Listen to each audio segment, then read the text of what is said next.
Hello everyone, welcome to interview academy.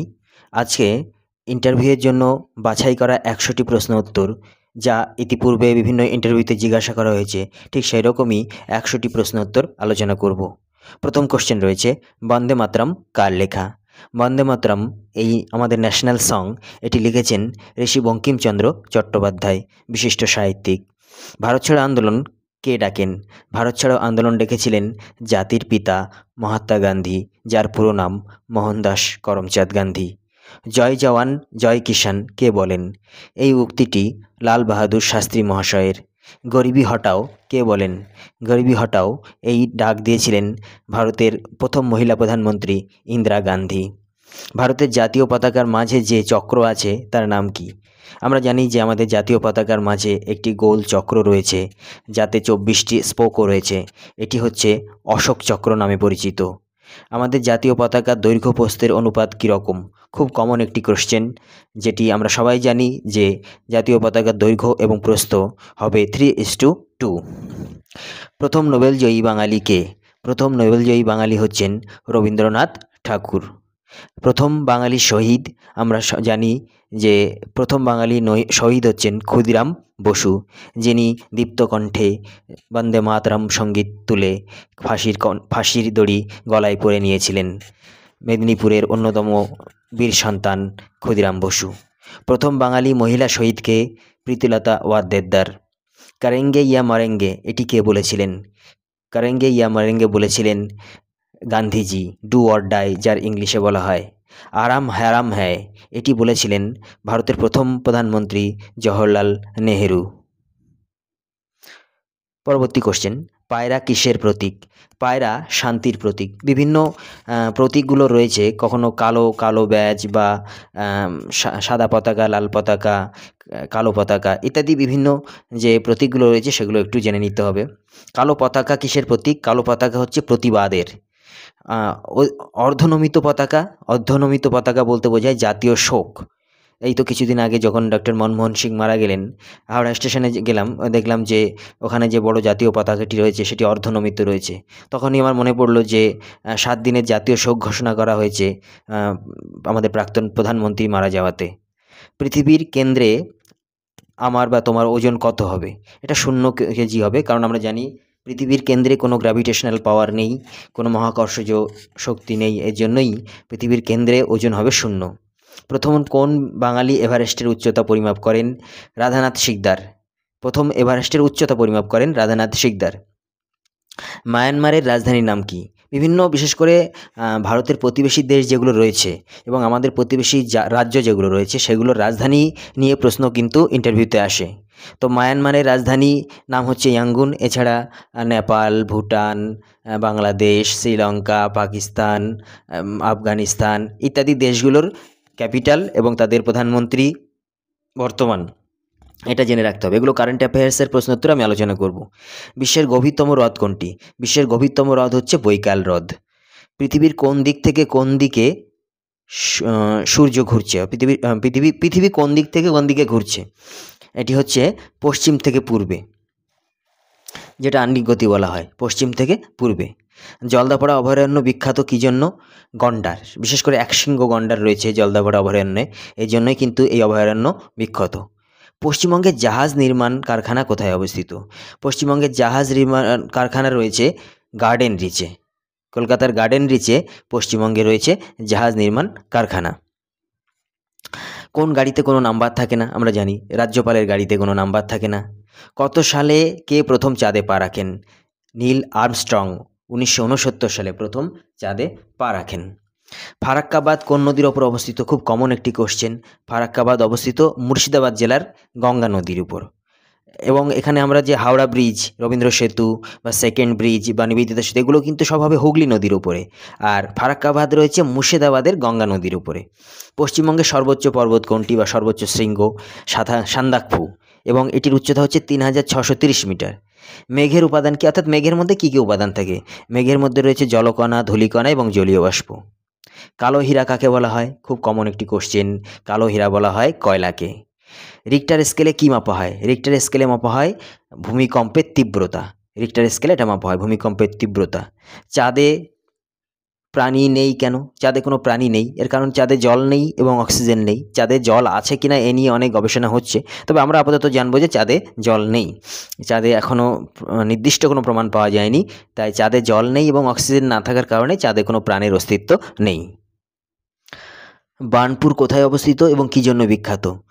আচ্ছা, একটু বলি।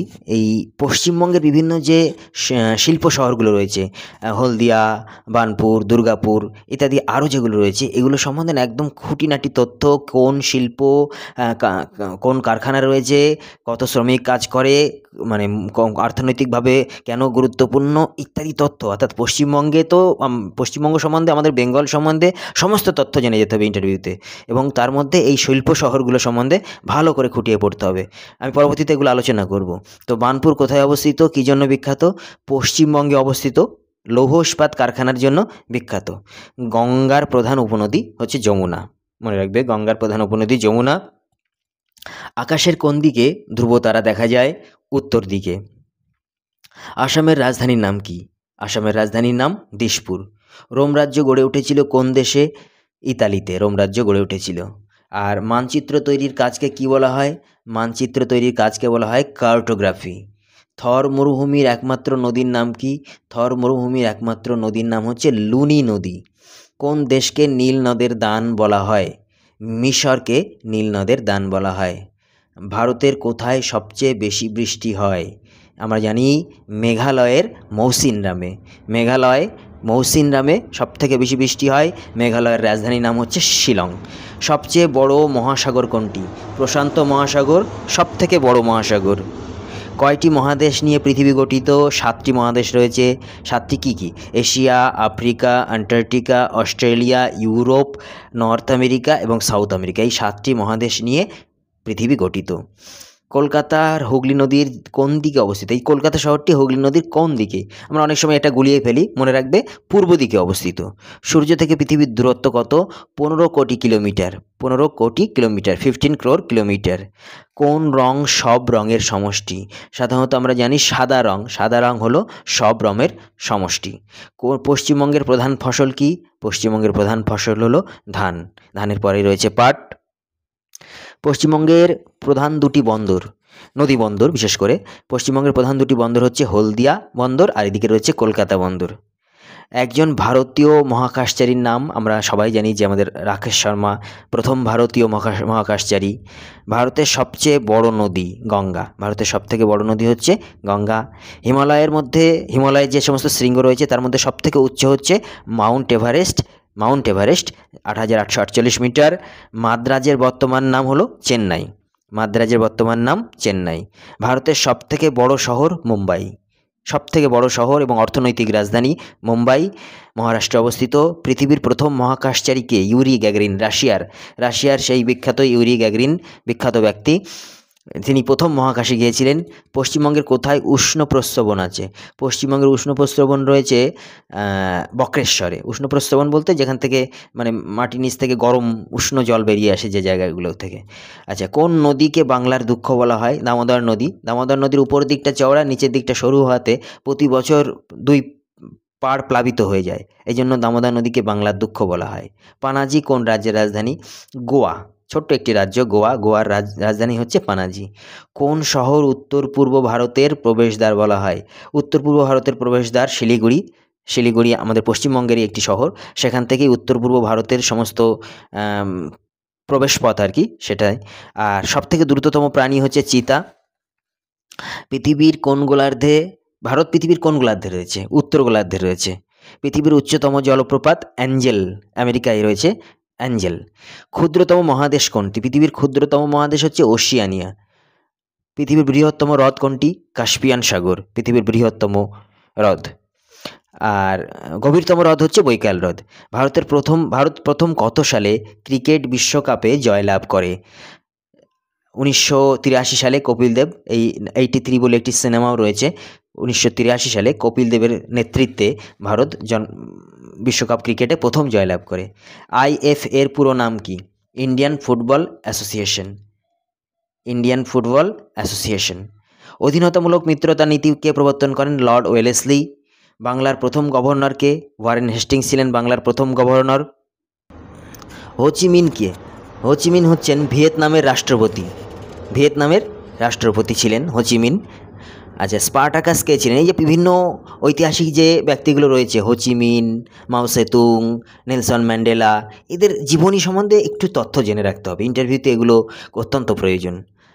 খুব গভীরভাবে খুব জটিল বিষয় কিন্তু ইন্টারভিউয়ের জন্য পড়তে হয় না, আমি অন্যান্য ভিডিওতে বলেছি। কিন্তু যে সমস্ত পরিচিত জিনিস আমাদের রয়েছে, আমরা সচরাচর যেগুলো উচ্চারণ করে থাকি, রোজকার জীবনে যে সমস্ত ব্যক্তিদের কথা আমরা বলে থাকি, সেইগুলো থেকেই একটু খুঁটিয়ে জানতে হবে।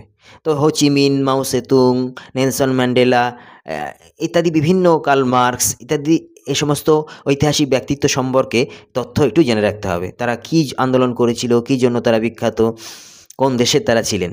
স্পার্টাকাস কে ছিলেন? রোমের একজন ক্রীতদাস নেতা। সেই ক্রীতদাস আন্দোলনের অন্যতম নেতা হচ্ছে স্পার্টাকাস। ফিফা এর পুরো অর্থ কী? Federation of International Football Association. Federation of International Football Association. কাকে ফুটবলের সম্রাট বলা হয়? পেলে। পেলে হচ্ছে ফুটবলের সম্রাট। এটা আমরা এক কথায় হয়তো মারাদোনা বলে দেবো, কিন্তু মনে রাখবে ফুটবলের সম্রাট বলা হয় পেলেকে। বাংলার শেষ স্বাধীন নবাব সিরাজউদ্দৌলা স্বাধীন নবাব ছিলেন।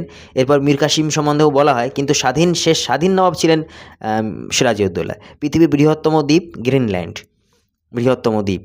রাজ্য প্রশাসনের উপরে কে রয়েছেন? সবথেকে উপরে রয়েছেন রাজ্যপাল, কিন্তু তিনি মনোনীত, নির্বাচিত হচ্ছেন মুখ্যমন্ত্রী।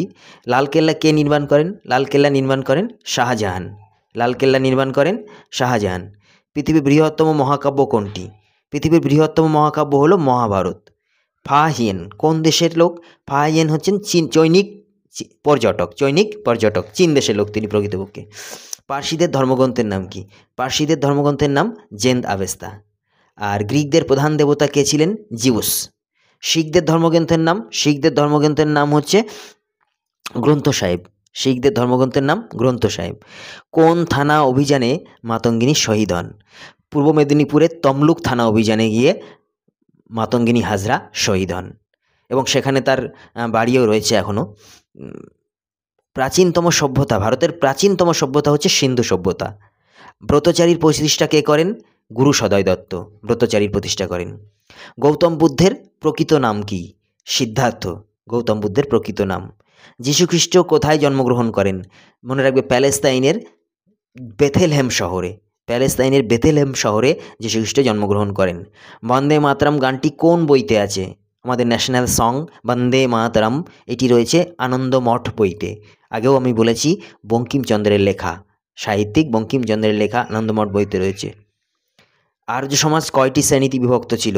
ব্রাহ্মণ, ক্ষত্রিয়, বৈশ্য ও শূদ্র, এই 4টি শ্রেণীতে বিভক্ত ছিল আর্য সমাজ। জৈন ধর্মের প্রবর্তক কে? মহাবীর। জৈন ধর্মের প্রবর্তক মহাবীর। বৌদ্ধ ধর্মের প্রবর্তক কে? গৌতম বুদ্ধ। খামখেয়ালি রাজা বা পাগলা রাজা কাকে বলা হয়? মোহাম্মদ বিন তুগলককে। তার কিছু সিদ্ধান্তের জন্যই তাকে এই নামে ডাকা হয়। হিটলার কে ছিলেন? জার্মানির স্বৈরাচারী রাজা বা স্বৈরাচারী শাসক। ফরাসি বিপ্লব কত সালে হয়েছিল? 1848 খ্রিস্টাব্দে। রুশ বিপ্লব কত সালে হয়? 1917 সালের নভেম্বর মাসে। পার্বত্য মুশিক নামে কে পরিচিত? মারাঠা বীর শিবাজি। মার্টিন লুথার কে ছিলেন? জার্মান ধর্ম সংস্কারক। ইন্টারভিউতে ঠিক যেভাবে জিজ্ঞাসা করা হয় ঠিক সেভাবেই আমি প্রশ্নগুলো রেখেছি। ভারতের নির্বাচন কমিশনারকে কে নিযুক্ত করেন? নির্বাচন কমিশনারকে নিযুক্ত করেন রাষ্ট্রপতি। প্রথম কৃত্রিম উপগ্রহ কোনটি? আর্যভট্ট। শিখ কথার অর্থ কী? শিখ কথার অর্থ হলো শিষ্য। বুদ্ধচরিতের রচয়িতাকে? বুদ্ধচরিত রচনা করেন অশ্ব ঘোষ। নেতাজি অন্তর্ধান তদন্তে কোন কমিশন যুক্ত? মুখার্জি কমিশন। মুখার্জি কমিশন নেতাজি অন্তর্ধান তদন্তের সমস্ত দায়িত্ব পেয়েছে। ভাস্কো দা গামা কত সালে ভারতে আসেন? ভারতের কালিকট বন্দরে আসেন 1498 সালে। ইকোলজি কথার অর্থ কী? ইকোলজি হচ্ছে বাস্তুতন্ত্র। এই বাস্তুতন্ত্র কী এবং পরিবেশ সংক্রান্ত কিছু প্রশ্নোত্তর পরবর্তীতে আলোচনা করব। ইইউ এর পুরো নাম কি? ইইউ এর পুরো নাম হচ্ছে ইউরোপিয়ান ইউনিয়ন। কোন তাপমাত্রায় জলের ঘনত্ব সবচেয়ে বেশি থাকে? মনে রাখবে 4 ডিগ্রি সেলসিয়াস। 4 ডিগ্রি সেলসিয়াস তাপমাত্রায় জলের ঘনত্ব সবথেকে বেশি থাকে। তাহলে এই প্রশ্নোত্তরগুলো আমি বেছে নিয়েছি এমনভাবে, ঠিক যেভাবে বিভিন্ন ব্যক্তিকে ইন্টারভিউতে জিজ্ঞাসা করা হয়েছে, এবং ইন্টারভিউতে ঠিক খুব সহজ সরল রোজকার জীবনের সচরাচর পরিচিত প্রশ্ন থেকেই বা বিষয় থেকেই প্রশ্ন করা হয়, ঠিক সেই রকম বিষয়ের কমন কিছু কোশ্চেন আমি বেছে নিয়েছি। আপাতদৃষ্টিতে মনে হতে পারে যে এই প্রশ্নোত্তরগুলো খুবই সহজ, আমরা সবই জানি, কিন্তু ঠিক এই ধরনের প্রশ্নগুলোই আমাদের ইন্টারভিউতে জিজ্ঞাসা করা হয় এবং